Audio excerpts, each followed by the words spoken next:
to new public comment. Come on, Ray. You come first.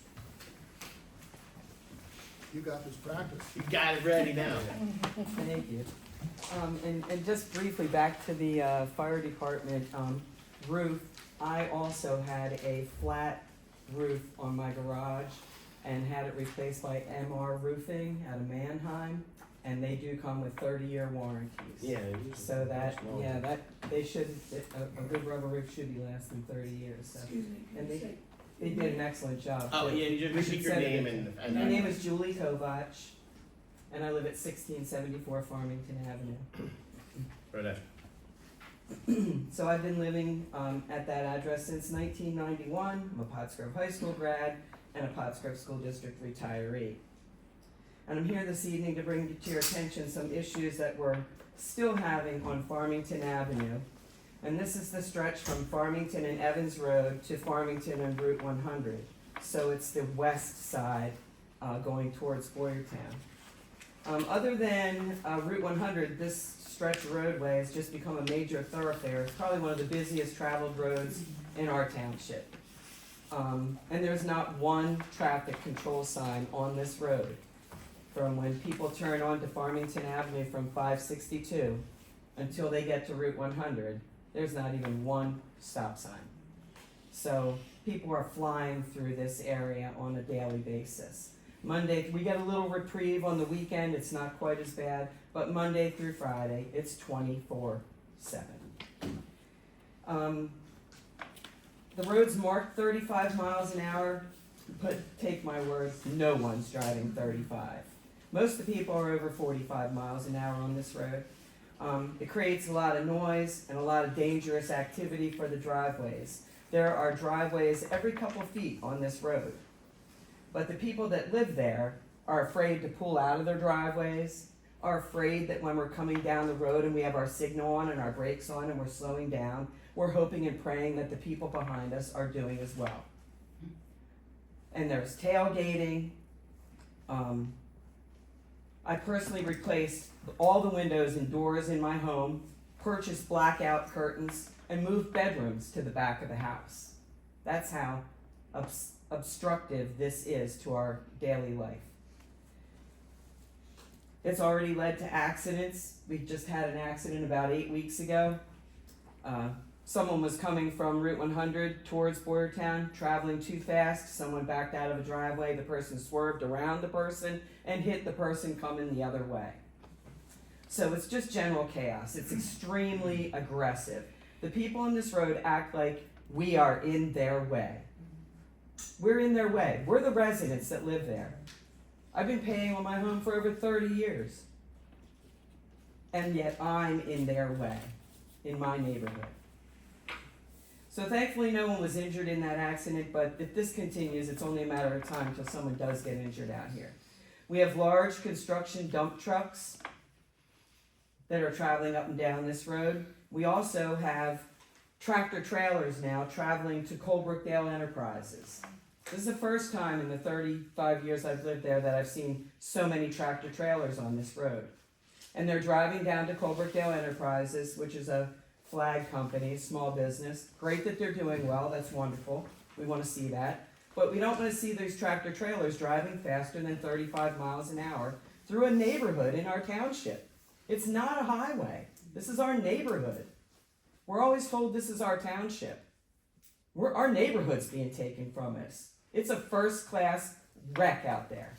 It's a mess. It's extremely aggressive. And we need to do something about it. We've been working with Chief Fisher for the last couple years. He sent out extra patrols. We put a digital speed sensor around Coomer Road and Farmington Avenue, but it's one of those old battery-operated ones. Half the time it's not even operating. Our speed limit sign going west is leaning over to the right like it's not even meaningful. We just don't have enough manpower to put our police out there 24/7. It's impossible for them to come out here and control this 24 hours a day.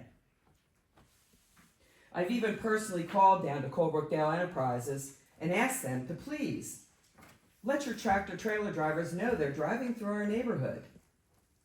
but to no avail. I've even wondered, should we be allowing tractor trailers to come into this neighborhood? They can't get out the other end and get to 562 because they cannot get through the Colebrookdale Railroad Bridge. So they come in and they come out. And they're frankly abusing our neighborhood on a daily basis. There are at least 5 bus stops for our West Pottsgrove Elementary K-2 building. I know for a fact because my grandson's one of them, getting on the bus out there. So just our K-2 building, in that stretch from 100 to Evans Road, we have 5 bus stops for our little ones, going to kindergarten, 1st and 2nd grade. While this chaos is going on up and down the street, it's almost unsafe to stand out there and wait for the bus. There's been a lot of growth in our area, and everywhere there's growth, we need new traffic controls. I was born and raised in the Pottstown area. I've lived here my entire life. There are many places where we've had to change traffic controls and be aggressive. Even on Mill Street in Boyertown, they have solar-powered digital signs. There are solar-powered digital signs on Charlotte Street. Those 2 streets don't even see the tractor trailer and dump truck traffic that we have on Farmington Avenue. Yet they have equipment and we don't. And we can't expect our police department and our manpower to do this job by themselves. We need some help out here. Our current speed sensor sign, like I said, is battery operated and not functioning a large portion of the time. The traffic 35-mile-an-hour sign with the orange tripod thing on the top to attract attention is leaning over. Our signs aren't even standing up straight. I can't even count how many driveways there are along this stretch. Our neighborhood needs some help. And I'm here tonight to represent all of them. I've been the person who's been calling into Chief Fisher, sending him videos. I've literally been in my driveway videotaping tractor trailers and dump trucks and sending it to the Chief of Police. I shouldn't have to do this. I shouldn't, as a citizen in our township, I should not have to go to these lengths to bring this to our attention. And I'm sure it's not the only road. Farmington Avenue all the way into Pottstown is the same problem. Gilbertsville's been an issue. Bleem Road's been an issue. But I think Farmington, in this stretch going out towards Boyertown, is just over the top, one of the most aggressive roads in our township. So I'm just here tonight to ask you for help. We need some help out here. We need either some money allocated for some digital signs in both directions so that people coming into that corridor, that straight section where the motorcycles wind it out all summer long. We didn't even get to that part of the year yet. That's coming. The race cars and motorcycles. So we need some help out there. We need help. You know, down in Phoenixville at Fitzwater Station, they put speed bumps in. You know, whatever you have to do. We asked for a stop sign. If we don't have money for digital speed sensors, solar-powered digital signs, then why don't we have a stop sign at Coomer Road and Farmington Avenue? We have a development back there anyway. Isn't the developer supposed to pave that road and complete that road? And it would also be a lot safer for those people coming in and out of their development there than behind the halfway house. That's not a very visually, it's not a very good clear spot to pull out of an intersection. So those people in the development could use some help as well. We could put a 3-way stop sign at Coomer Road and Farmington Avenue and stop the traffic on Farmington. It would cost us nothing but a couple signs and a couple stop signs, and let's see what happens. But we need some help out there. This just cannot continue. Our neighborhood has completely been overrun, and we are bombarded with noise. It's been extra worse lately with all of the potholes because every truck's been hitting them, and there must be half a dozen holes in front of 1682 right next to my house. So, and there's other patches along the way too. I know the guys were out this morning working on it. I saw them go by, so we appreciate them as well. So we appreciate our police department and everything they've been doing for us, but we need more than that. We can't expect them to be out there 24/7. Our township needs to move forward just like the rest of the area has. There are many areas in the county that have just become so busy, and new traffic controls need to be put in place. And we as a township really need to step up and do this for our residents. The people that live in the developments don't suffer from this. But those of us that don't live in the developments and live on some of the main roads and have lived here for a very, very long time, I looked it up and AI told me our township does not have a lot of turnover. Our township has a lot of residents that have lived here for many years. So we owe it to the people here. We cannot tolerate these people coming from other areas of the different counties even. I know because I worked with a lot of them at the middle school. Come from Reading area. They come down 562, take a right on Farmington. It's like a parade. Between 3 o'clock and 6 o'clock in the afternoon, and from 6 a.m. till about 8:30, it's complete bedlam. It's like a parade. Vroom, vroom, all morning long and all afternoon. Nobody's doing 35. No one. And we just need some help. So I'm just here tonight to ask for help. I'm willing to be part of a committee or meet with you. I'm willing to help as well. We just need some help out there in Farmington. So I'm really, quite frankly, tired of beating up. Chief Fisher probably was tired of getting my emails. Oh, Julie again, so, but, really seriously, we need to address this problem before something serious happens out there. It's just way too aggressive. And it's just frankly not right that we live there and these people treat us like we are in their way every day. So, asking for help. Thank you much. Thank you. Jeremy's not here, so I can't ask him in regards to how the roads are looking with all these new large dump trucks and such going down. I'd like to see, unless the board has an issue, of sending, some of the things have to be, I think, go to planning Yeah, and decide as into, especially with all the new developments coming. right. And We I'm need to look wondering- at some of these streets, Right. and yours included, and others, and see if maybe we need to change some of the, I what's think going so. on. Yeah, Maybe you put a no trucks on this street anymore, or in certain streets, I'm not saying every right. street. I think we need neon signs.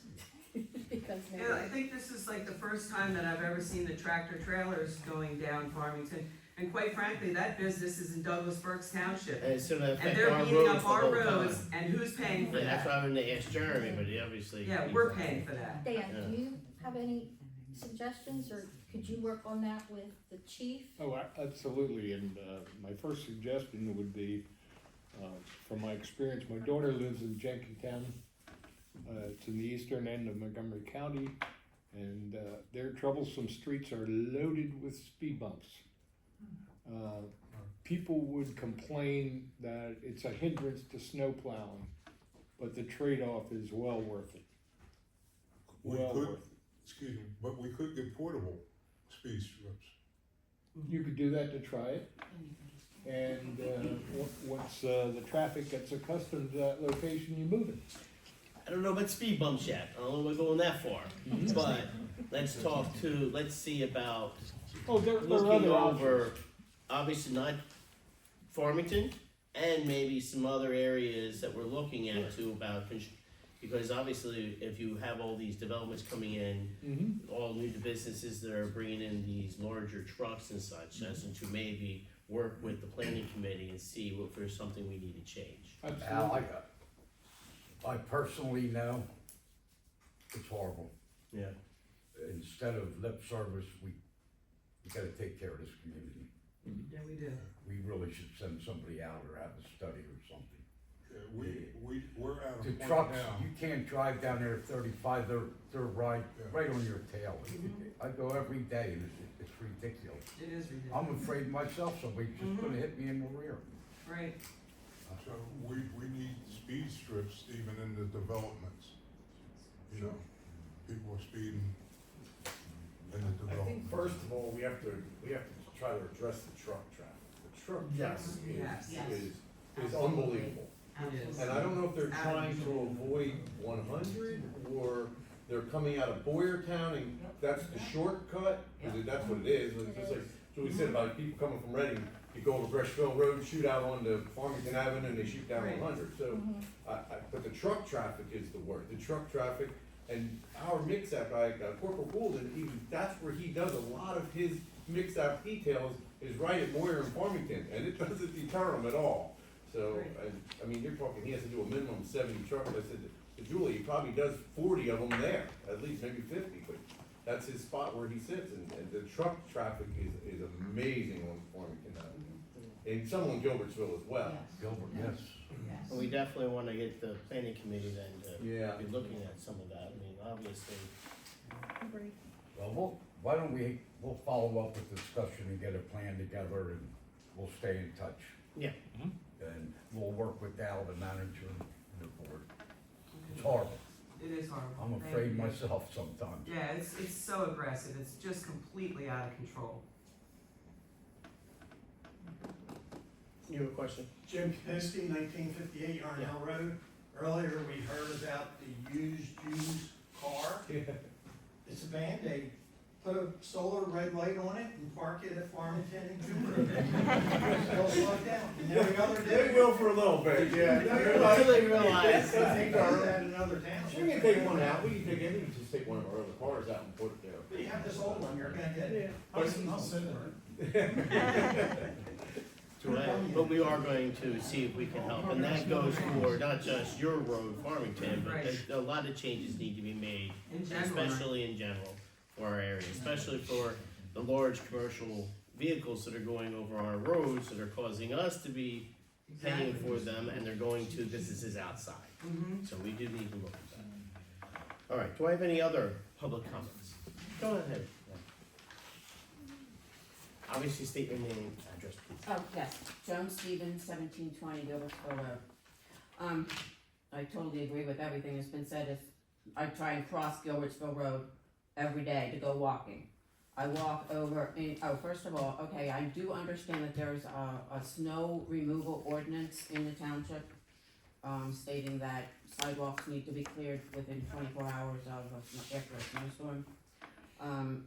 I generally walk at least 5 days a week over in Cherry Tree. The same addresses in the development, just continue to ignore the ordinance. Homes with double lots, they may shovel the sidewalks in front of their house, but they don't do the extra lot that's attached to their property. There's just a list of frequent offenders, and like I said, they're the same people all the time. The sidewalk at 55 Peachtree Circle, which is the corner of Peachtree and Laurel Lane, has not seen a shovel since the first snowfall, and that was 5 weeks ago. I have pictures, you cannot even tell there's a sidewalk underneath that snow. They have done nothing to it. As a resident, It's a resident. The driveway is as dry as this floor, but they did nothing with the sidewalks. And the same thing is true up in the townhouse areas.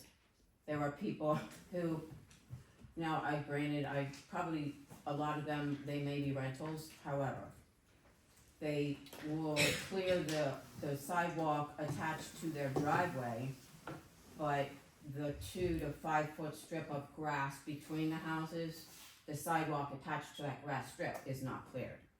So, I mean, that would take, 2 to 5 foot section of sidewalk takes nothing. And virtually none of the handicap curbs were cleared. So even if you can walk on a piece of sidewalk, in order to cross the street or go to a different section, you have to walk out into the street, walk around, up the street, because you can't get, the handicap ramps aren't cleared. I don't know who's responsible for the handicap ramps. I would think it's still the people on the corners. You buy a house with a sidewalk, it's understood that it's your responsibility to clear it. So I don't know who is in charge of enforcing this. It doesn't do any good to have this ordinance if it's not enforced. And I have, my husband and I, we're both in our 70s. We have 1,000 feet of macadam to clear when it snows. And within 2 hours of a snowstorm ending, you could eat off of our driveway. It is that clear. 1,000 feet of macadam. We have 2 snow blowers and we have our jobs and we do it. So there's no excuse for these people who can't shovel their sidewalks. That's all I have. thank you. I totally understand where you're coming from with that, especially with this particular year. We've had just horrific the cold, obviously with the snow, whereas you have issues where the snow's been just there forever. I mean, it's just like a never ending Yeah, going there's- away, and I There are understand. enough kids Yes. out over in that Yeah, development and I to totally make a couple understand. football teams. Yeah. You know, that their parents could kick them in the butt and get them out there to clear sidewalks. Yeah, what they should be looking more into is the code enforcement officer and Right. seeing if the code enforcement officer can do a little bit more Yes. into forcing the issue. I agree. Thank you. I think, go ahead. Well, but the code enforcement officer doesn't make Doesn't- rounds regularly, right. they have to be called out to do it. Oh, And they correct. come out regularly when neighbors report a problem. It's passed on through now our township manager who will contact the code enforcement officer who will come out and be able to do something. But the code enforcement officer doesn't just wander around the township looking for code violations. It has to be reported to them. You had a question, Tyron? Yeah, also, I think we gotta be considerate of our seniors and maybe people that might not be healthy enough to get out and shovel their driveway. And that's where neighbors come in, That's where the So- kids come in. Yeah, you know. it can be so difficult. Maybe there's something that this board can do. No, no. Maybe when we know of somebody that is not healthy enough to shovel their own driveway, maybe we can encourage a neighbor or, you know, to go out and help out, you We know. can always encourage, Yeah, can't hurt to that's encourage. right, yeah. So I think, you know, it's just, I think it's just fair to, see, actually look into what's going on. If people aren't shoveling their Oh, driveway. I hear you. So, we'll move on. Is there any other comments or questions? There are none. Alright, so,